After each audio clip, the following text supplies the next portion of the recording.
It depends on how we shaped ourselves. If we become wonderful human beings, it's one thing. If we have become an ugly manifestation of humanity, definitely it's an original sin.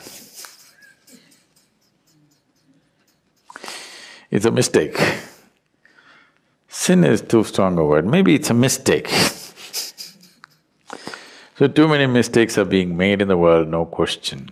You claim to appreciate or, well, you worship the one who is referred to as the creator, but you have a huge issue with the creation. If you do not appreciate the creation, why the hell should you worship the creator?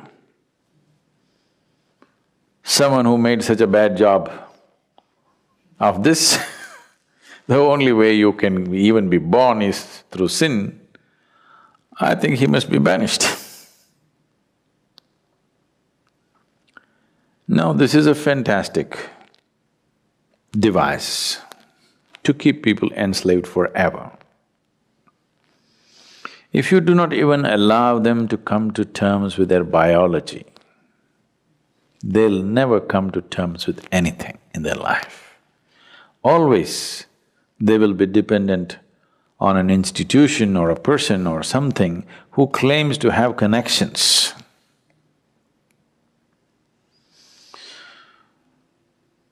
An Italian mafia guy was once brought to the law court and he just walked in with this fat cigar in his hand and like this he came and sat down like he's a guest. Then the judge looked at his arrogance and asked, "Do you have a lawyer?" He blew the smoke out and said, "Well, I got friends in the jury."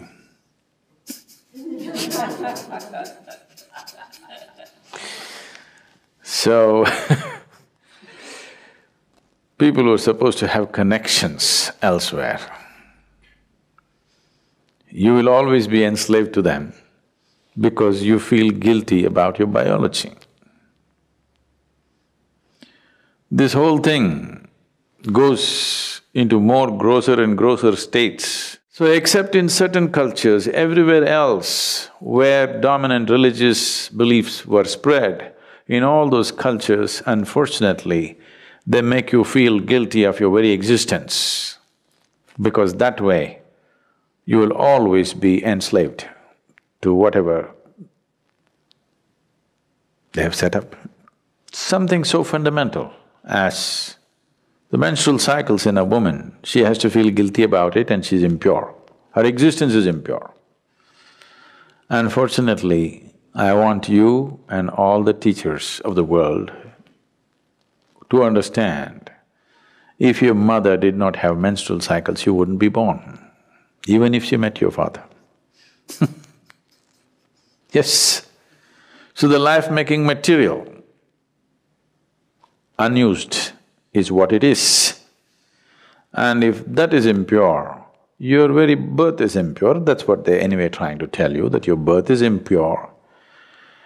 And to cover this, there's a whole lot of other stories which I don't want to enter.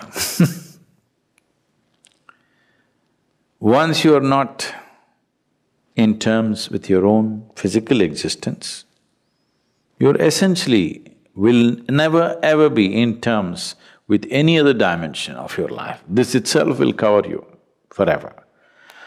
This is a fantastic trick to keep you enslaved forever. No wonder institutions have lasted, though they've lost their relevance, they stay, simply because your existence, your very existence, you're guilty of. If you're guilty of your very existence, that means one or that which is the source of creation should be even more guilty. You are eternally guilty and that which has created all this must be even more carrying the burden of guilt. Guilt and fear have been a phenomenal tools to control populations, which has been successfully done for a long time. It's time this is broken.